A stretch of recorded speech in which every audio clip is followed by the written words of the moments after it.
Hello everyone សួស្តីអ្នកទាំងអស់គ្នា and ថ្ងៃនេះគឺជាថ្ងៃសៅរ៍ and happy Easter to everybody ខ្ញុំដុត turkey today ដុតរបៀបខ្មែរ and stuffing ខ្មែរហើយយើងញ៉ាំជាមួយទឹកត្រីអានេះគឺ stuffing ខ្ញុំវានៅសល់ខ្ញុំដាក់ដុតជាមួយអញ្ចឹងទៅដុតក្នុងឆ្នាំងនៅក្នុងនេះយើងច្រើនពេកហើយមកពី turkey យើងនេះទូច turkey នេះ is butterball ហើយ stuffing ធ្វើច្រើនពេកនៅសល់យើងដាក់ដុតបន្ថែមអញ្ចឹងទៅហើយនេះហើយ turkey របស់ខ្ញុំញ៉ាំជាមួយទឹកត្រីផ្អែមខ្ញុំអត់ញ៉ាំរបៀបបារាំងអត់មានដំឡូងអត់មានអីទេខ្ញុំញ៉ាំរបៀបខ្មែរទឹកត្រីផ្អែមជីសាឡាត់ទៅសក់អីចឹងមកតែអត់ទាន់មករៀបចំទៅធ្វើឲ្យរវល់ពេកអត់ទាន់ដល់ម៉ោងញ៉ាំផងយ៉ា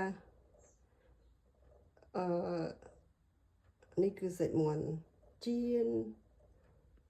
បកាអត់មានអីទេថ្ងៃហ្នឹងតិចទៀតទៅផ្ទះបងយើងហូបទៅផ្ទះបងជួបជុំគ្នានៅផ្ទះគាត់2-3គ្រួសារហ្នឹងឯងហើយនេះ turkey បានយកមកដាក់ចានហើយបន្លែពីមុខអញ្ចឹងទៅហើយដោយរបៀប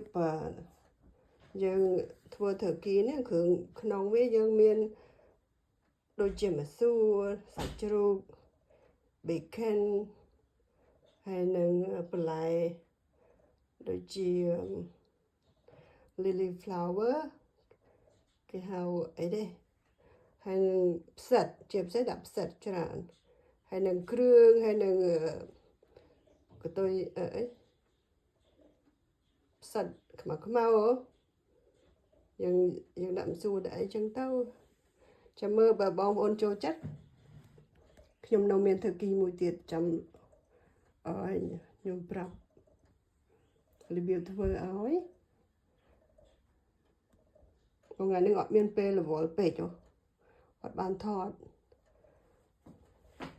ហើយដល់ពេលយើងញ៉ាំយើងបេះវាដាក់ចានទាំងអស់ហើយយើងយកគ្រឿងក្នុងដែលយើងនេះហ្នឹងយើងដាក់ចានផ្សេងមកហើយយើងបេះ turkey មកហើយយើងញ៉ាំជាមួយបន្ទាប់ជាមួយជីជាមួយសាឡាត់ចឹងទៅអត់សូវទ្រាំណាហើយចង់ញ៉ាំមួយបាញ់ហយក៏បានស្តៀងដូចបាញ់ហយចឹង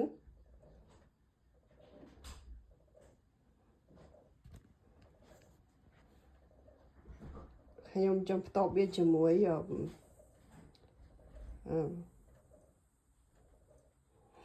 ខ្ញុំចូលចិត្តញ៉ាំមួយបាយ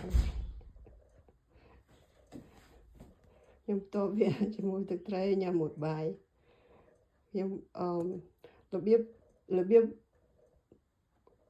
បារាំងដែលគេដុតនោះក៏ខ្ញុំញ៉ាំដែរប៉ុន្តែផ្ទះខ្ញុំធ្វើតែរបៀបនេះចូលចិត្តរបៀបនេះកូនខ្ញុំមិនបានចូលចិត្តដុតញ៉ាំរបៀបខ្មែរអញ្ចឹងណាទឹកត្រីផ្អែមអីចឹងទៅ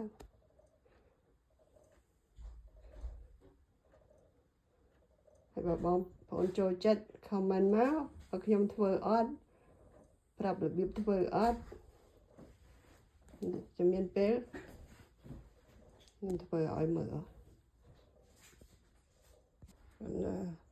turkey នេះខ្ញុំដុតកូន turkey ទូចមួយខ្ញុំដុត5ម៉ោងកន្លះដាក់ភ្លើង350ហើយបាត់ឲ្យ5ម៉ោងកន្លះអូខេ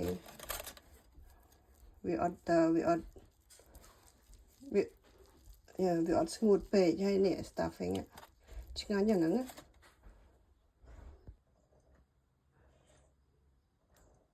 អូខេថ្ងៃនេះមានតែប៉ុណ្្នឹងឯង and happy Easter everybody bye